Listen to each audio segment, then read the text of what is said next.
পিয়াস MD Raisul Reza জানতে চেয়েছেন, সিয়ামরত মহিলার দিনের বেলা পিরিয়ড শুরু হলে দিনের বাকি অংশ না খেয়ে থাকতে হবে, খেলে কি গুনাহ হবে? ছোটবেলা থেকে রোজা রাখি, পিরিয়ড হলে রোজা হয় না জানা সত্ত্বেও পিরিয়ড হলে আমি সবার সাথে সাহারি খাই। রমজান মাসটাই দিনের বেলা কিছু খেতে ইচ্ছা করে না, এদিকে আমার গুনাহ হবে? এটা কি আল্লাহর আদেশ অমান্য করার পর্যায়ে পড়বে? আমি ভাবি যে পিরিয়ড হলেও রমজান মাসে না খেয়ে সংযম করলে আল্লাহ খুশি হবেন। আমার ধারণা কি সঠিক না ভুল? এমডি ইউনুস আলী টনি আপনি জানতে চেয়েছেন, হায়েজ অবস্থায় মুখস্থ সূরা কি তেলাওয়াত করা যাবে?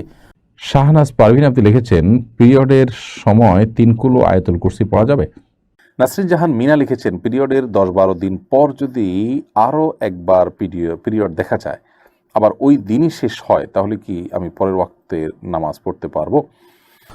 না খেয়ে থাকা উচিত, বাকি অংশ তার রোজার সম্মানার্থী করা উচিত। সাদ্দাম হোসেন জানতে চেয়েছেন, গর্ভবতী 9 মাসের সময় রোজা না রাখলে গুনাহগার হবে কি না? 9 মাসের সময় যদি রোজা রাখলে তার অসুবিধা হয়, সন্তানের বড় কোনো রিস্ক থাকে অথবা তার শরীরের বড় ধরনের কোনো রিস্ক থাকে, যেটা একজন দিনদার একজন মুসলিম ডাক্তার তাকে সাজেস্ট করেন, তাহলে সেক্ষেত্রে রোজা না রাখলে গুনাহগার হবেন না, কিন্তু এই রোজাগুলো তাকে পরবর্তীতে রেখে দিতে হবে। আর অহেতুক আপনার রাসূল আকরাম অহেতুক আপনার ভয় থেকে যে হতে পারে ক্ষতি, এরকম নিছক আশঙ্কা থেকে বা আপনার সন্দেহের কারণে রোজা না রেখে থাকা জায়েজ নয় গর্ভবতী মায়ের জন্য। রাখলে যদি নিশ্চিত ক্ষতি হবে বা প্রবল সম্ভাবনা থাকে, সেক্ষেত্রে তিনি রোজা না রাখতে পারেন। ছোটবেলা থেকে রোজা রাখি, পিরিয়ড হলে রোজা হয় না জানা সত্ত্বেও পিরিয়ড হলে আমি সবার সাথে সাহারি খাই। রমজান মাসটাই দিনের বেলা কিছু খেতে ইচ্ছা করে না, এদিকে আমার গুনাহ হবে? এটা কি আল্লাহর আদেশ অমান্য করার পর্যায়ে পড়বে? আমি ভাবি যে পিরিয়ড হলেও রমজান মাসে না খেয়ে সংযম করলে আল্লাহ খুশি হবেন। আমার ধারণা কি সঠিক না ভুল? দেখুন, এটা আপনার ভুল ধারণা।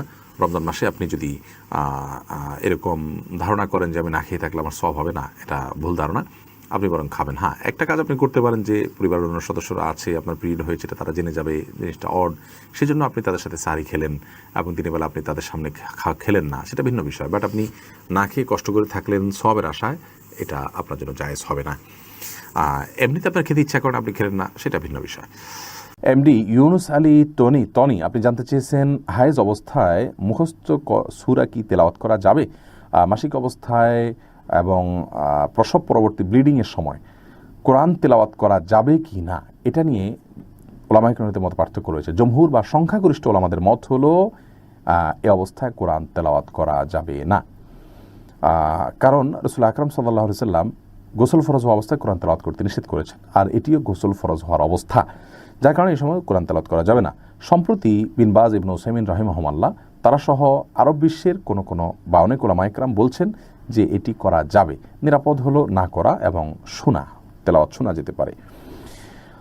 শাহনাজ পারভিন আপনি লিখেছেন, পিরিয়ডের সময় 3 কুল আয়াতুল কুরসি পড়া যাবে? পিরিয়ডের সময় আমরা কোরআন কারীম তেলাওয়াত করব না, এটি জমহুর বা সংখ্যাগরিষ্ঠ ইমামদের মত। আমাদের বোনরা পিরিয়ডের সময় কোরআন তেলাওয়াত করবেন না। কোরআন কারীমের যে আয়াতগুলো দোয়ামূলক বা ওজিফামূলক, যেমন 3 কুল সকাল সন্ধ্যায় এবং রাতে, এটা আমাদের আত্মরক্ষার জন্য, আমরা শয়তান থেকে পানাহের জন্য পড়ে থাকি, তো সেটা পড়তে পারবেন। আয়াতুল কুরসি পড়েছেন আমল হিসাবে, ওজিফা হিসাবে, সেটা পড়তে পারবেন, তবে তেলাওয়াতের অংশ হিসাবে নয়, এবং সাধারণ কোরআন তেলাওয়াত করবেন না। নাসরিন জাহান মিনা লিখেছেন, পিরিয়ডের 10-12 দিন পর যদি আরও একবার পিরিয়ড দেখা যায়, আবার ওই দিনই শেষ হয়, তাহলে কি আমি পরের ওয়াক্তের নামাজ পড়তে পারবো? আপনার পিরিয়ডের একটা নির্দিষ্ট সময় আছে, এর আগে হয়েছে, অল্প সময় হয়েছে, তাহলে এটাকে আপনি অসুস্থতা হিসাবে দেখবেন এবং আপনি নামাজ কন্টিনিউ করবেন। নুসাইবা তাসনিম জানতে চেয়েছেন, পিরিয়ডের সময় মোবাইল অ্যাপ থেকে কোরআন তাফসির পড়া যাবে কিনা? তাফসির পড়তে পারেন, কোনো অসুবিধা নেই, তবে কোরআনে কারীমের তিলাওয়াত করা নিয়ে মত পার্থক্য আছে। সৌদি আরবের বিন বাজ রাহিমাহুল্লাহ অনেকে জায়েজ বলেছেন তিলাওয়াত করাকে, জমহুর বা বেশিরভাগ ওলামায়ে কেরাম নাজায়েজ বলেছেন। পিরিয়ড অবস্থায় কোরআন তিলাওয়াত করাকে শোনা অসুবিধা নেই এবং তাফসির পাঠ করতেও কোনো অসুবিধা নেই, ব্যাখ্যা পাঠ করতে অসুবিধা। রিজওয়ান আখতার জানতেছেন, যে রোজাগুলো অনাকাঙ্ক্ষিতভাবে মাসিকের কারণে ভাঙা যায়, পরবর্তীতে কাজা আদায় করার সময় তারাবি নামাজ পড়তে হবে কিনা? না বোন, পড়তে হবে না। তারাবি শুধু রমজান সংশ্লিষ্ট বিধান, পরবর্তীতে কাজা করলে সেই কাজার সাথে তারাবি আদায় করা জরুরি নয়। শাকিলা আখতার শাপলা আপনি জানতে চেয়েছেন, তাহাজ্জুদের নামাজের জন্য বিতর বাদ রাখলে তারপর পিরিয়ড হলে কি করব? পিরিয়ড হয়ে গেলে পিরিয়ড থেকে যখন সুস্থ হবেন তখন পড়ে দিবেন।